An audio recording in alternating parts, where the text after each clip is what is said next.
Taong 2023 ay naging laman ng mga pahayagan, telebisyon, radyo at social media ang kaso ng pagkamatay ng isang modelo na si Abby Choi Ten-Fung. Hindi lamang dahil sa kasikatan nito, kundi dahil sa karumal-dumal nitong naging kamatayan. Sa loob ng maraming taon ay kinagiliwan ng marami ang maganda at maamo nitong mukha. Naging mukha din ito ng mga kilalang magazines. Subalit ang kagandahang ito ni Abby Choi ay nagwakas sa karumal-dumal na kamatayan. Natagpuan kasi ang katawan nito na pinagpira-piraso. Ang ilan ay nilagap at ginawang sopas, samantalang ang ilan naman sa bahagi ng kanyang katawan ay hindi na natagpuan. Ano ang nangyari kay Abby Choi at sino ang mga salarin na gumawa nito sa walang kalaban-labang modelo? Bago ko po ipagpatuloy ang ating kwento, sa mga bago po sa channel ko at nais sa mga ganitong klase ng kwento ng krimen na nangyayari sa loob at labas ng ating bansa ay maaari pong pakipindot ang ating subscribe button at notification bell para ma-notify kayo pag may mga bago tayong upload na videos. Abby Choi pinanganak noong 1994 mula sa mayaman at kilalang pamilya sa Hong Kong. Panganay si Abby sa tatlong magkakapatid na puro kababaihan. Ang kanilang pamilya ay kilala na nagmamay-ari at namamahala ng isang malaking construction at mining business sa mainland ng China. Nakilala si Abby sa social media dahil sa pagiging fashionista nito. Dahil sa angking kagandahan ay madali siyang napansin at nakilala bilang international icon. Lumabas na rin siya sa mga international publications at naging cover ng mga sikat na brand na Elle, Vogue at Harper's Bazaar. Regular din ito na umaattend ng Paris Fashion Week at ilang linggo lamang bagong kanyang pagpanaw ay na-feature ito sa luxury lifestyle magazine na L'Officiel Monaco, kung saan ay pinuri siya bilang isang fashion icon. At ayon pa, kahit anong suotin nitong damit ay nagmumukhang maganda at elegante. Nang tumungtong sa edad na 18, ay nagpakasal si Abby sa unang asawa na si Alex Kwong at binayayaan sila ng 2 anak. Subalit dahil sa bata pa ay hindi nagtagal ang kanilang relasyon at sila ay nag-divorce makalipas lamang 3 taon na pagsasama. Taong 2016 ay muli itong nagpakasal sa pangalawang pagkakataon sa asawa na si Chris Tam Fong Chun na nagmula din sa isang kilalang pamilya. Ang ama kasi nito ay ang tanyag na founder ng kilalang restaurant chain na Tamja Yuna Mission. Bagamat nagdaos na magarbong kasal sa hindi alam na kadahilanan, ay hindi nirehistro ni Abby Choi ang kanilang kasal ni Fong Chun. Ganun pa man ay naging masaya at maayos ang pagsasama ng dalawa at binayayaan sila ng 2 mga anak. February 21, 2023 ay bigla na lamang naglaho si Abby nang walang nakakaalam kung saan ito nagpunta. Agad na nireport ng kanyang asawa ang pagkawala ni Abby sa mga pulis, matapos na hindi nito magawang sunduin ang anak sa school at hindi nito pag-uwi sa kanilang bahay. Agad namang kumilos sa mga kapulisan para sa paghahanap kay Abby Choi. Sa pag-iimbestiga ay napag-alaman nila na ang huling tao na kasama ni Abby bago ito nawala ay ang dating brother-in-law nito na si Anthony Kwong. Ayon sa mga investigador, pagkatapos ng divorce ng dating mag-asawa ay hindi nagbago ang pakikitungo ni Abby sa pamilya ni Alex Kwong at nanatili si Abby sa pagbibigay ng pera sa mga ito. Malapit din si Abby sa nakatatandang kapatid na lalaki ng dating asawa at itinuring niya ito na tunay na kapatid. Kahit naghiwalay na sila ni Alex Kwong ay nanatili si Anthony Kwong bilang personal driver ni Abby at tinulungan niya rin ito para makapagpatayo ng isang maliit na negosyo. Ayon sa kanilang ginawang pagtatanong, ay huling nakitang buhay si Abby sa vicinity ng luxury housing estate sa Cadbury Hill. Mula roon ay sinundo ito ng sasakyan na minamaneho ni Anthony Kwong base na rin sa kuha ng CCTV na kanilang nakalap. Dapat sana ay magtutungo ang mga ito sa international school kung saan ay susunduin nila ang anak ni Abby. Subalit hindi sila nakarating sa paaralan at naglaho ito na parang bula. Agad na kinontak ng mga pulis si Anthony Kwong at ang dating biyenan ni Abby Choi. Subalit tanging mga kahina-hinala at tagpi-tagping kasinungalingan lamang ang sinabi ng mga ito sa kanila. Dahil sa di kapani-paniwalang mga sagot na natanggap nila sa driver ni Abby, ay agad nilang hinanap ang sasakyan na huling sinakyan ni Abby Choi bago ito mawala. February 22, 2023, pinag-aralan nila ang Vehicle's Global Positioning System o GPS ng sasakyan. Ganon din ang ilang mga surveillance camera sa dinaanan nito. At dito ay nalaman nila na ang sasakyan ay nagtungo sa Tai Po Long Mei Chuan Village. February 23, 2023, agad na inatasan ng 150 detectives mula sa force ng Kowloon West Regional Crime Unit para magtungo sa lugar at mag-imbestiga. Inisa-isa nila ang mga bahay doon at para magtanong-tanong. Naghanap ng mga surveillance camera at maging mga dashcam ng mga nakaparadang sasakyan. Sinuyod nila ang lugar hanggang sa mapunta sila sa isang 3-story na bahay na may lawak na 500 square feet at inuupahan ng ex-father-in-law ni Abby na si Kwong Kao sa halagang 10,000 Hong Kong dollars o humigit kumulang 74,000 pesos kada buwan. February 24, 2023, ng hapon ay pinasok nila ang gusali sa ground floor ng nasabing bahay ay kapansin-pansin ng mga nakabalot na luna sa mga dingding. Kitang-kita sa lugar na hinanda ito para gawing katayan ng tao. Nagkalat pa ang mga dugo sa paligid. Nakita nila ang isang refrigerator at nang buksan ay tumambad sa kanila ang mga hita ng tao. Nakuha din nila sa lugar ang panggiling ng karne, electric saw, 2 uri ng kutsilyo, martilyo, face shields, itim na kapote at ang purple bag na pagmamay-ari ni Abby Choi. Ang nasabing handbag ay ang daladala ng biktima bago ito mawala. Sa pagkakatagpo sa mga hita, ay nawawala naman ang bahagi ng ulo, katawan at kamay ng biktima.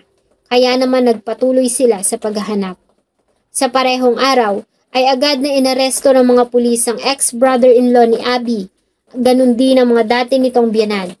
Subalit bigo sila na matagpuan ng ex-husband nito na si Alex Kwong.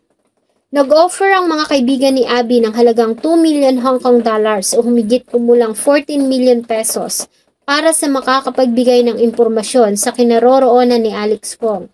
Ang reward money ay dinagdagan pa ng 1 million Hong Kong dollars o humigit kumulang 7 million pesos ng Taiwanese celebrity na si Doris. Kinabukasan February 25, 2023 ay naaresto ng mga pulis si Alex Kwong sa Tongchong Development Pier matapos makatanggap ng tip na plano nitong tumakas sakay ng isang speedboat.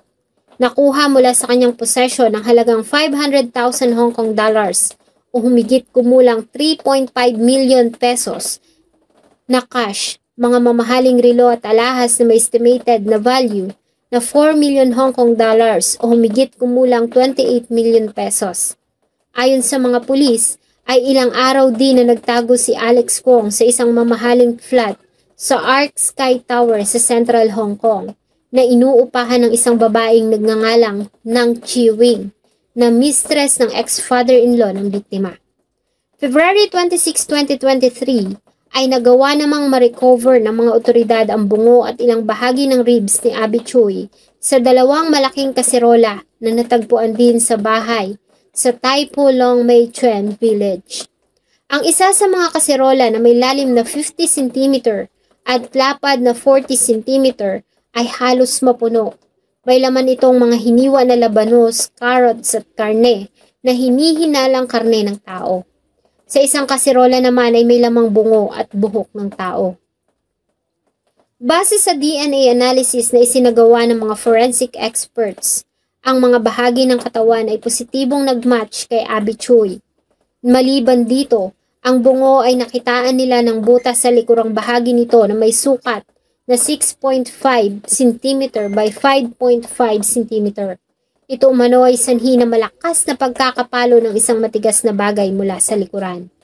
Sa parehong araw naman ay inaresto ng mga pulis ang panglimang suspect, ang 47 years old na si Nang Chi Wing na mistress ng ex-father-in-law ni Abby Choi. Inaresto ito sa salang pagtulong sa pagtatago sa suspect na si Alex Kwong. February 28, 2023 ay nagpatuloy ang paghahanap sa nawawalang iba pang bahagi ng katawan ni Abby. Tinatayang 100 kapulisan ang inatasan para maghalukay sa landfill na malapit sa crime scene matapos na makakuha ng CCTV footages kung saan ay nakita ang isa sa mga suspect na may daladalang mga bags palabas ng crime scene. Kasabay nito ay may mga inatasan din ng mga divers at experts para maghanap sa mga katubigan. Ganon din ang mga pulis na may mga dalang aso. Subalit bigo sila na matagpuan ang iba pang bahagi ng katawan ni Abby na nawawala.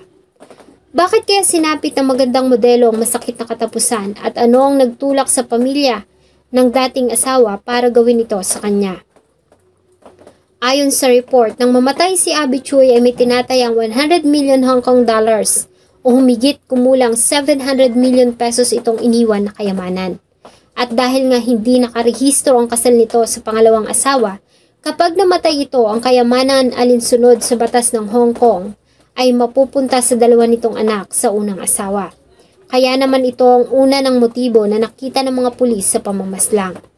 Maliban dito, ayon sa mga investigador, nang magdiborsyo si Alex at Abby, ay nanatiling maayos ang pakikisama ng modelo sa pamilya ng dating asawa. Subalit ang magandang samahan nila ay nagsimulang masira noong 2022.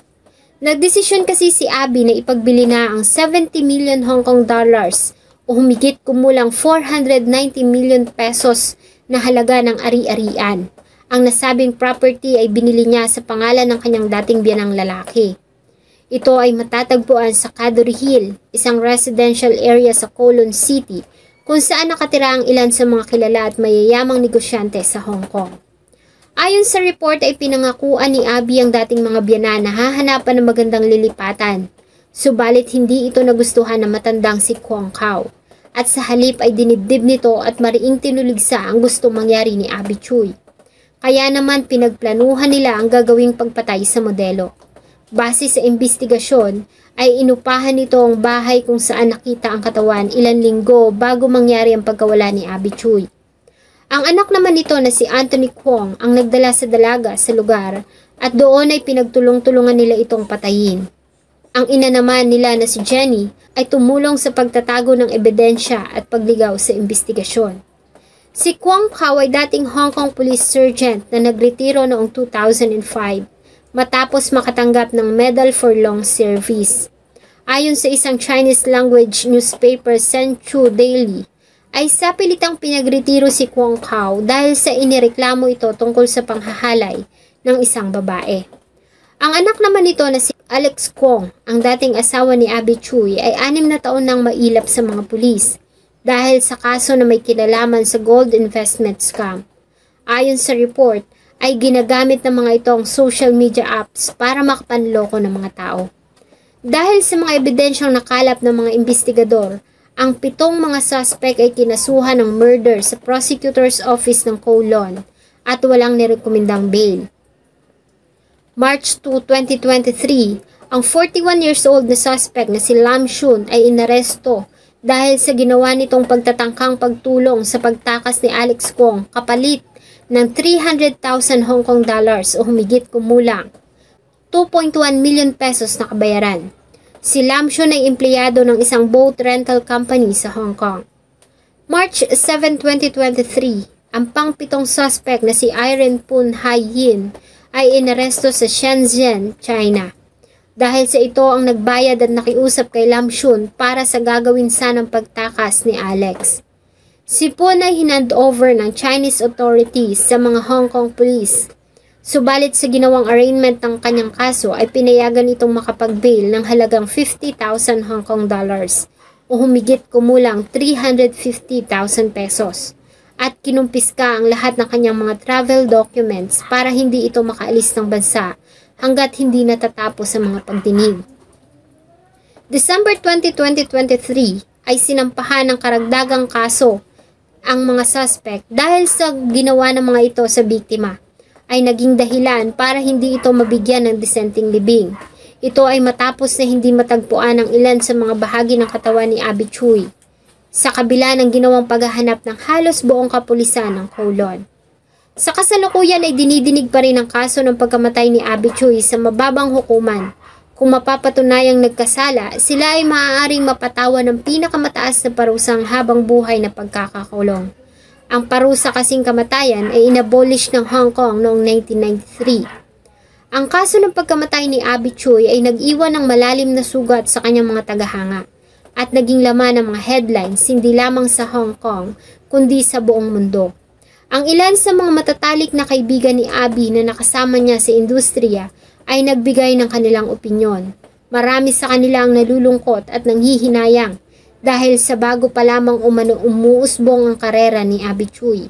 Maliban dito, ay inilarawan din nila si Abby bilang isang mabait na kaibigan, magaling na katrabaho, at hindi rin lingid sa kaalaman ng lahat ang pagiging mapagbigay nito at matulungin. Sa katunayan ay isa ito sa mga nagtatag ng isang charitable organization na nangangalaga sa mga ligaw na hayop.